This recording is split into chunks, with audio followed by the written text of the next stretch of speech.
Nandi and Nawandal stood transfixed, watching the scene unfold before them. The door finally swung open, and a tall, imposing figure emerged. His broad shoulders and chiseled features commanded attention, and the crowd parted to let him through. Behind him, a young boy, aged 8, stepped out, his curious eyes scanning the crowd as if searching for something or someone.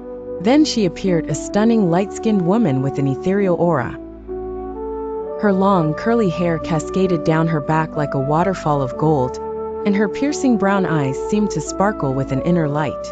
Nandi's heart skipped a beat as their eyes met, and she felt an inexplicable jolt of recognition. It was as if she had seen this woman before, but couldn't quite place where or when.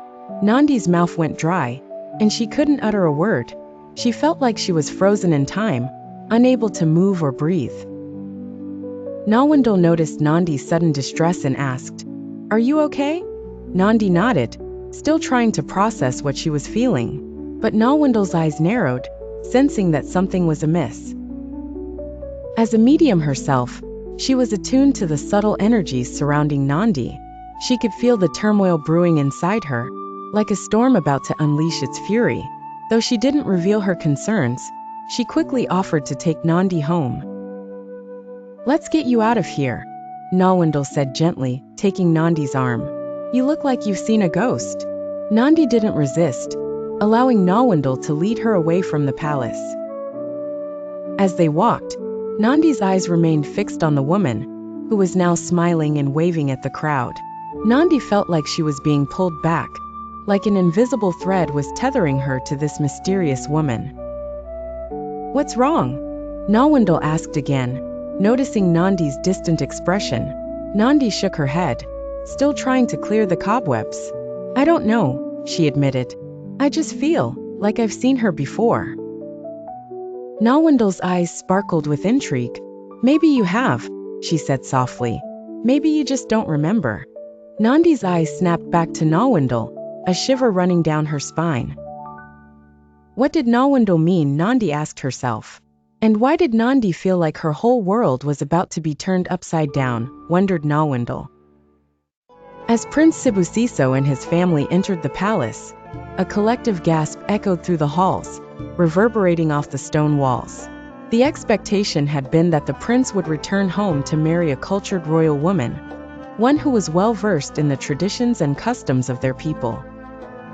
Instead, he had arrived with a foreign wife, a woman who was as unfamiliar to them as the land she came from. The king, Prince Sibusiso's father, stood frozen, his emotions in turmoil.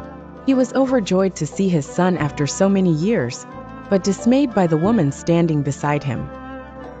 He struggled to find the words to express his disappointment, but his love for his son silenced him. He had envisioned a grand celebration, one that would mark his son's return and his ascension to the throne. But now, with this unexpected twist, he was unsure of what the future held. The royal council and chief advisors exchanged disapproving glances, their faces stern and unyielding. They had envisioned a very different future for the prince, one that did not include a foreign bride. They had expected him to marry a woman of royal blood. However, not everyone was displeased. The prince's stepbrother, who had long assumed he would one day ascend to the throne, smiled inwardly. He believed the royal council would never approve of the prince's foreign wife, thereby paving the way for him to claim the throne. The king, still reeling from the surprise, finally regained his composure. "Take my son to his room," he ordered, his voice firm but controlled. "I will speak with him in the morning." The tension in the air was palpable, and it was clear that the prince's return would set off a chain of events. As the prince and his wife were escorted to their room, the royal council and king advisors began to murmur among themselves. They spoke in hushed tones, their words laced with concern and doubt. What did the future hold for their kingdom? Would the prince's foreign wife be able to adapt to their ways? And what would happen to the stepbrother, who had long been waiting in the wings? Only time would tell, but one thing was certain: nothing would ever be the same again. The king summoned Bab Dlamini, his trusted royal medium, to his chambers. The air was thick with tension as the king demanded answers. How could you not see this coming, Babdlamini? The king asked, his voice stern and accusatory. Babdlamini stood before the king, his eyes cast downward in shame. I don't know what to say, my king, he stammered. I have served this palace for many years, and never have I ever gotten my predictions wrong. The prince's wife, I saw her, yes, but I saw her as royalty. The king's face darkened, his disappointment and frustration evident. You assured me that the heir to the throne would bring us a royal princess, one who would strengthen our ties to the other kingdoms. But instead, he brings us a foreigner, a woman whose background we know nothing about. Babdlamini's eyes pleaded for understanding. I know, my king. I am as shocked and confused as you are. But perhaps we should not judge too quickly. Maybe this woman, she is from a royal family, but from a land far away.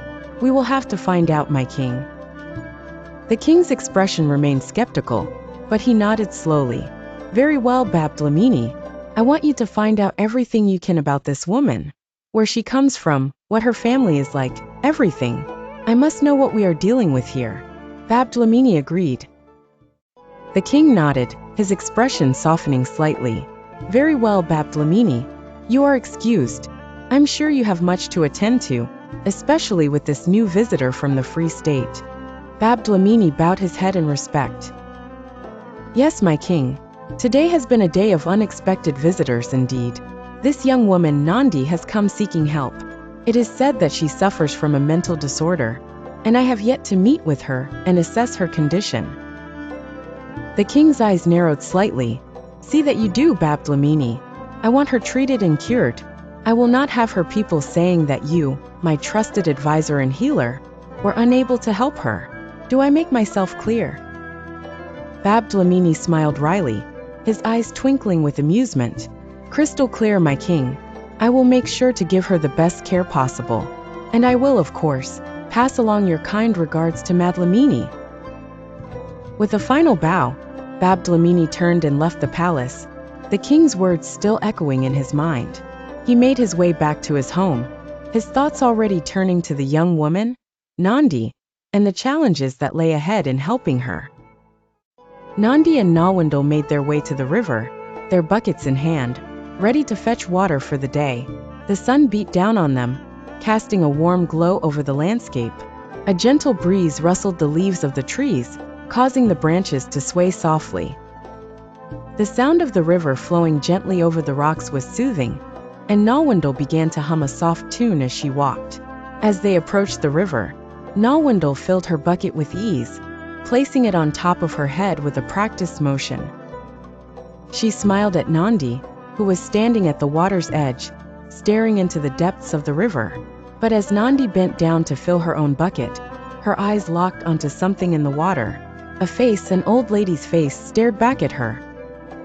It was the same face she had been seeing in her visions, the same face that had been haunting her. Nandi's scream echoed through the valley as she dropped her bucket, the water splashing everywhere. She turned and ran, not stopping until she collided with a figure. It was Babdlamini, his eyes filled with concern as he took in Nandi's distraught expression. Who are you, my child? He asked, his voice gentle. And why are you crying? Nandi pointed back towards the river, her hand shaking. The woman, I've been seeing her. She was in the water. Babdlamini's eyes narrowed, his expression thoughtful. In that moment, he knew that this was the young woman he had been summoned to help. He took Nandi's hand, his touch warm and reassuring. Do not worry, my child, he said. Everything will be all right. I am here to help you. But as they walked back to Babdlamini's home, the news of Nandi's outburst at the river had already begun to spread like wildfire through the village. People were whispering to each other, pointing and staring as Nandi walked by. She's mad, I tell you, one of the villagers said, shaking her head. She's been seeing things and hearing voices. She's possessed. The villagers began to call out to each other, their voices filled with a mixture of fear and excitement. Nandi is mad, they cried. She's lost her mind. Nandi's face burned with shame and embarrassment as she heard the villagers' taunts. She quickened her pace, trying to escape the cruel words and accusing stares. But it seemed like no matter how fast she walked, the villager's words followed her, echoing in her mind like a cruel mantra. Mad woman, mad woman, mad woman. Nawandal, who had been walking behind Nandi, caught up to her and put a comforting arm around her shoulders. Don't listen to them, Nandi, she said softly. They don't understand what's going on. You're not mad, I know you're not. Nandi smiled weakly, feeling a small sense of gratitude towards her friend. But as they approached Babdlamini's home, she couldn't shake off the feeling that she was indeed losing her mind. The visions, the voices, the strange occurrences. Madlamini greeted them warmly, her eyes filled with kindness and understanding. Do not worry, my child, she said, as she ushered them into her home. We will get to the bottom of this. I promise you, everything will be all right. At evening, Babdlamini summoned Nandi to the room where he worked. The room was dimly lit, with only a few candles illuminating the space. The air was thick with the scent of herbs and incense, and Nandi could feel a sense of calm wash over her as she entered. Babdlamini motioned for Nandi to sit, and she did so, her eyes fixed on the old man. He leaned forward, his eyes filled with kindness and concern. My daughter, please explain to me what is happening with you, he said, his voice gentle. Nandi took a deep breath and began to narrate her story. Since childhood, I have been having these dreams, she said. I dream of being chased by the rain, and sometimes I fall into the river, but I never drown. At first, the Gogo I keep seeing would be dancing with me through the rain. I wasn't scared at that time because it was just dreams. Babdlamini nodded, his eyes never leaving Nandi's face. But these days I see her, Nandi continued. I see her struggles, her pain, and her suffering. It's what frightens me the most. Babdlamini's expression turned thoughtful. Someone said I was born to be a prophet, Nandi said, her voice barely above a whisper. I really don't know what to make of all this. Babdlamini leaned back in his chair, his eyes narrowing slightly. Where are your parents? He asked. Nandi's expression turned sad. They went to live abroad when I was just a few months old, she said. They left me with my aunt, who has raised me as her own daughter. Babdlamini's eyes sparkled with interest. Do you know of any reason that made them leave? He asked. Nandi shook her head. My aunt doesn't want to talk about it, so I don't know much about it. Babdlamini nodded, his expression thoughtful. All right, he exclaimed. Do not stress yourself much about that. We will see to it how we can help you. Nandi felt a sense of relief wash over her. For the first time in a long time, she felt like someone was listening to her, someone who cared. Thank you, Babdlamini, she said, her voice filled with gratitude. Babdlamini smiled, his eyes twinkling with kindness. Do not thank me yet, my child, he said. We have a long journey ahead of us. But I promise you, we will get to the bottom of this. We will uncover the truth about your past, and we will help you to understand your gifts. Nandi nodded, feeling a sense of hope that she had not felt in a long time. She knew that she still had a long way to go, but with Babdlamini by her side, she felt like she could face anything.